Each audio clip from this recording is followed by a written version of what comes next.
All right, guys, day 3 is here in a different tank top, and we're gonna finally tackle this crankshaft pulley. I thought I'd start with the hardest bit first before we do anything else.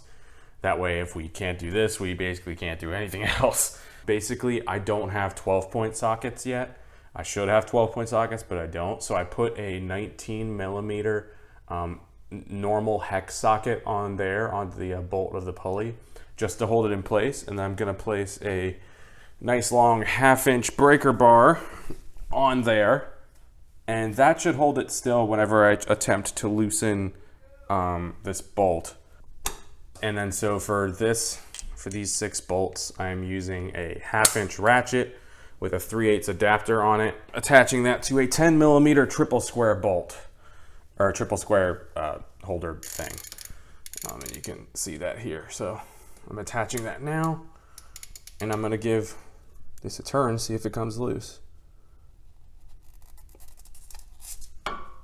Yeah, I think I got that one. Yep. Just gonna undo it a little bit, not too much, just enough to keep it loose. I'm doing this in a star-ish kind of pattern. All right, that one's coming out fine. It actually makes me feel pretty great because the first crankshaft pulley I ever had to take off was not fun. It was my first car, the 2001 Toyota Camry. I had to try to take that off, and instead of these 6 bolts, it was basically just the big middle one, and that one was like impossible to get off. So I'm actually really happy that this is going the way it is. All right, there's 3. Got that one. This one came off easy too. Awesome. Let's see whether we did any damage to this 12-point socket or not. I don't think we did, but just want to be sure we didn't damage anything. Yeah, I pulled pretty hard. There we go. Yeah, that bolt looks fine personally. But obviously, pivoting that against the ground is what gives you that extra leverage for sure. All right, I got it off. See whether or not it jiggles. Oh, it does. Jiggles pretty easily there. And that was super easy. Jeez, what the heck. So there's your crank pulley. Obviously, check everything. Looks fine here. And underneath, you can see the lower end of the timing belt along with the lower 2 bolts for the cover too. There's a leak. Yeah, it's very, very wet down there. Down here, it's all shiny down here. That dark spot right there, right next to this metal bracket, that's all wet too. Belly pan down there, it's all soaked as well. And then that trails down to this jack stand where it pulled up. Definitely glad I caught that at this point. All right, guys, so I'm actually gonna end day 3 a little bit early today. There's a couple reasons why. The first reason is after these fuel lines are out of the way, the only next things we have to do are engine related, which is basically obviously getting this mount out of the way, loosening the dog bone, geez, I don't know what I'm talking about, the dog bone mount under here in between the engine and transmission. That way we have room to jack the engine up to get this mount out of here. The one thing that I noticed in the DIY and in the ECS tuning document that I'm referencing, again, I'll have those 2 links in the description, is that for these fuel lines, they tell you to disconnect them here. Now, these were never disconnected, I don't think, ever from the factory. So I tried to disconnect these, and I'll be honest with you, they were very difficult to get off. The first one honestly kind of came off okay after a little bit of wriggling. Obviously, if you had some hose clamp specific tools, this may have been a little bit easier, but it wasn't for me. So this first one came off fine. This second one would not come off at all with a lot. And I got all 3 of these clips off. Just pulling the hose off was close to impossible with this second one. And then the third one has a soft fitting. You can see that right there. It's soft hose there. So I didn't want to kink or mess around with that. So I went back here and noticed, oh, there's some quick connect fittings back here. These 2 are just push style connectors. You can push that tab and they'll come off no problem. So that made that process a lot easier for these 2. And then for this third one, it's a spring lock. There's a little plastic push mount back there that you can use to do that. But basically with just these 2 at least disconnected, I mean, you have a decent amount of clearance, see? And then this third hose fits into a bracket back there. You can see that hole in the back. That's where this big one goes. But I have enough room here And the hose down there is not a full-on hard line, so it has enough flexibility, I think. If I need to get this mount out, I believe I'll be able to do it once I get this coolant hose out of the way. And then that should just give me enough clearance to get to the timing belt, and then I can put everything back together and I won't have to worry about it. Disconnect them at this side, in my opinion, instead of this side. I feel like this side was much easier for me. Get some sleep here. Love y'all. All right, guys, day 4 has begun, and this time I started a good bit earlier. It's like around 6:45 or so. So I should hopefully have a few, maybe 2 to 3 hours before it gets completely dark outside, so I can take advantage of the light while I have it. So obviously yesterday we discovered that oil leak down here, and I'm gonna see, it's the first time I'm looking at this since today, whether or not it's gotten any worse. Well, it doesn't look like it's actively leaking anymore. You can see that the oil definitely from yesterday is all dried up now. So whatever leak it is, it's not a major leak, at least from what I can tell. And the engine hasn't turned for about 3 days, so oil is not flowing anymore. This belly pan does need to come off because eventually I need to drain the coolant from this radiator hose over here. Now, I can't really record this because as you can tell, my tripod's giant, and the smallest size it will get to won't fit under the car. So I'm just gonna do that, and I will check back with you once I get that done and over with. All right, guys, so the belly pan is off now. I just pulled it out and straight forward. So this is what it looks like underneath the car, basically. And that was a lot of Torx bolts. I'm doing a head count now. I've got like freaking so many now. But as you can see, this is the side that faces the engine. You can obviously tell that there's gunk going on over here. That's what I was talking about before. I gotta figure out what this is. This may be more oil. This side, as you can tell, it's just all dry. So there's just nothing really going on there. But as you can tell in the middle here, there's this big dirt spot. All right, guys, I'm gonna forewarn you. I didn't jack this car up super far, so I barely have any clearance. But basically, I am under the car. This is where the belly pan was. Oh my God, this is a horrible camera angle. And there's the cooling fan. So this is the front of the car here. So as I move back, you can see the oil filter in the center. You see how right here there's a little divide? Right about there, it's dry, and then it gets oily right around the back. So I'm assuming at this point, this car had a recent oil change. I basically took a good look around here with a flashlight. I looked above the oil filter and everything, and it's just dry up there. It's dry up there besides this. So I'm guessing what happened is when the dealer did the oil, obviously you have to cap the filter on, and maybe the guy obviously put the filter on last, did something like that, and oil leaked down the side of the filter. It's that or the filter's leaking, which is easy to fix. But in either case, it dripped down onto the middle of the belly pan, and that's what made that stain. So I'd say I got lucky there. It's probably just the oil filter.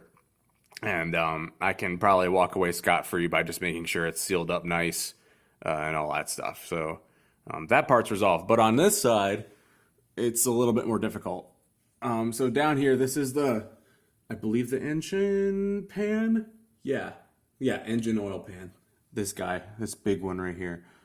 Basically, you can see this color here. Now, I'm not sure whether or not, I don't think that is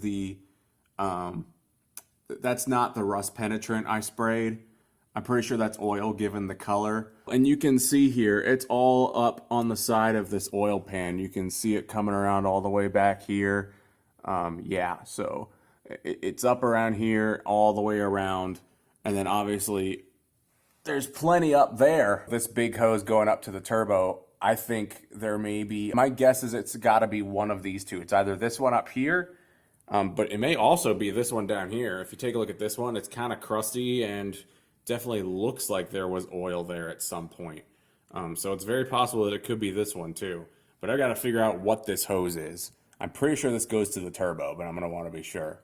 But as you can tell up here, it's pretty cakey up there. And my guess is the source is up there.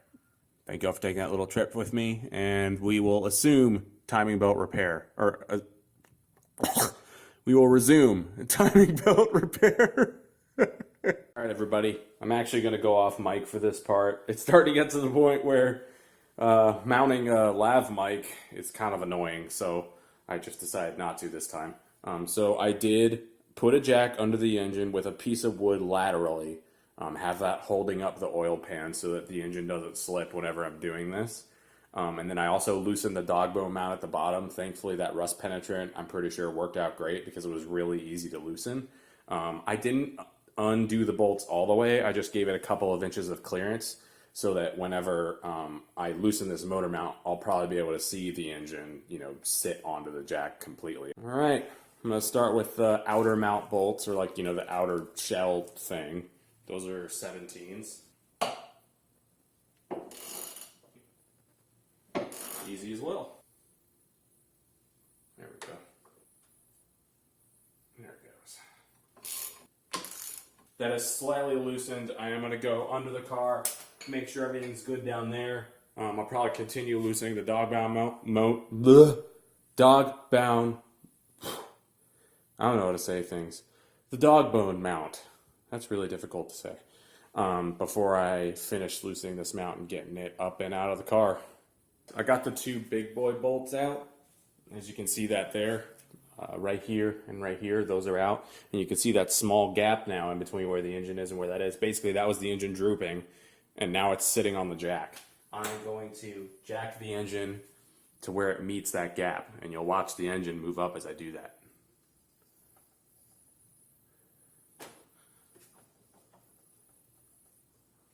There it is. See that? Yeah. So the engine is supported on that jack. See if I can fit this out of here. Yeah, that just comes out no problem.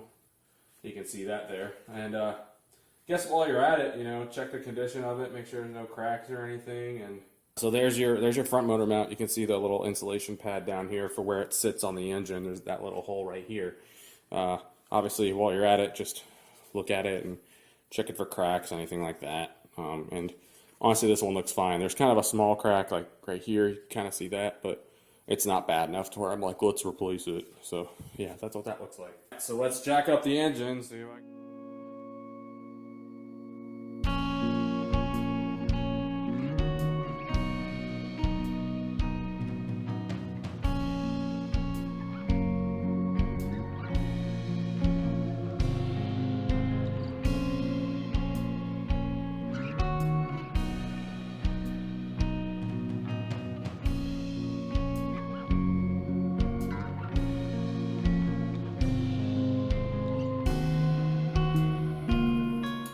As you can see, the engine's a little bit farther up than it used to be.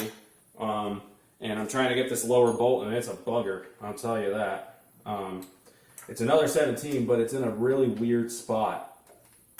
So I'm using a really oddball method of getting to it, but I'm hoping that it will work normally, and then I can just get it out of the way and out of my life right now, because it's not easy to get to at all. Okay. Yeah, and I don't like where this is at all. It's really bugging me that I have to go lift it up this far to get it out, but maybe that's what I gotta do.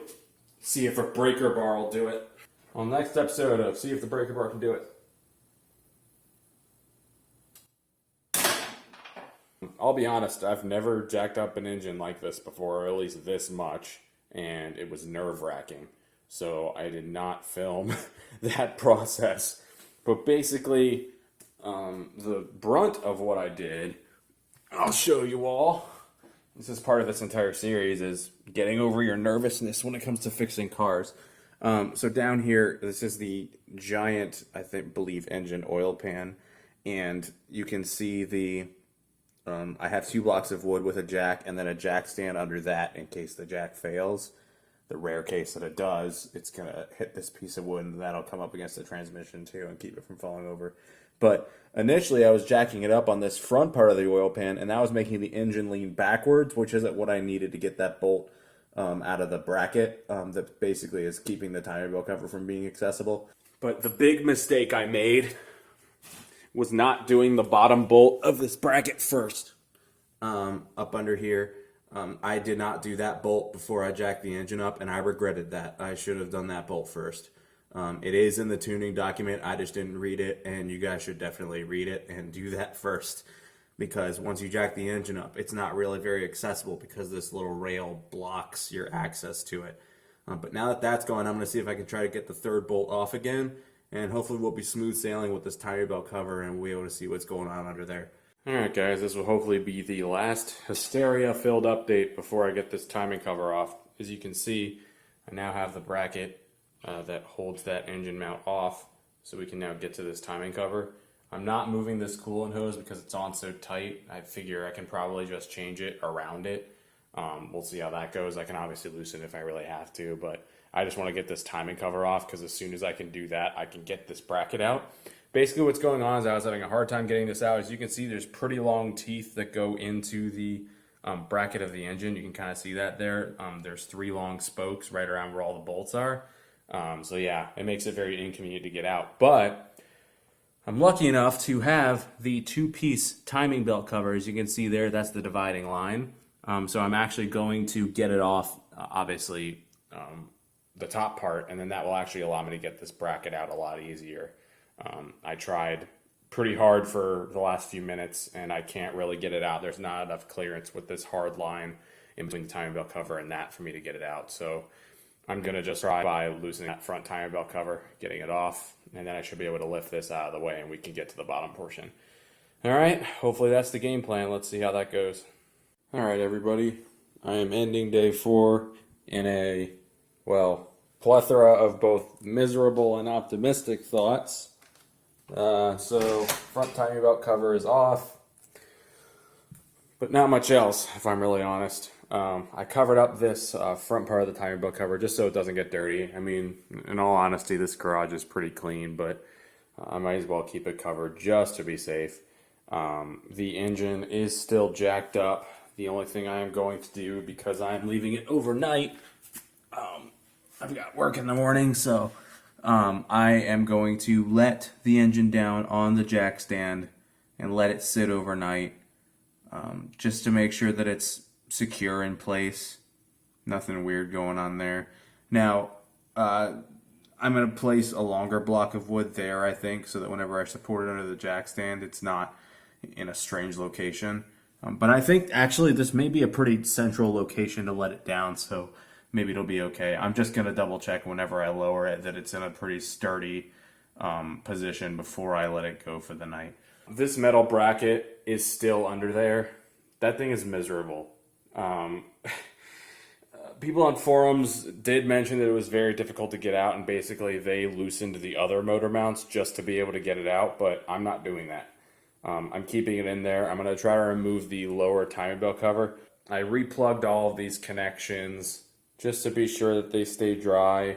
And again, this is probably going to be something that not a lot of people have done. I know that with timing belt jobs, typically people try to make their way through them as quickly as I can, but obviously it's been 4 days and I've just been doing a little bit at a time whenever I can, and I'm hoping that that is just as efficient of a way to do it. And obviously since this is the first time I've actually ever gotten this far on a timing belt job, I've never actually completely done one. So this is definitely a big learning experience. Even though it may be miserable in the beginning, it will hopefully be a lot easier for me whenever I get to tackle it again. I will hopefully see you all at some point tomorrow, and hopefully it will be light again, because it'll be very helpful for me to be able to see without using a tiny flashlight. All right, I'll see you all tomorrow.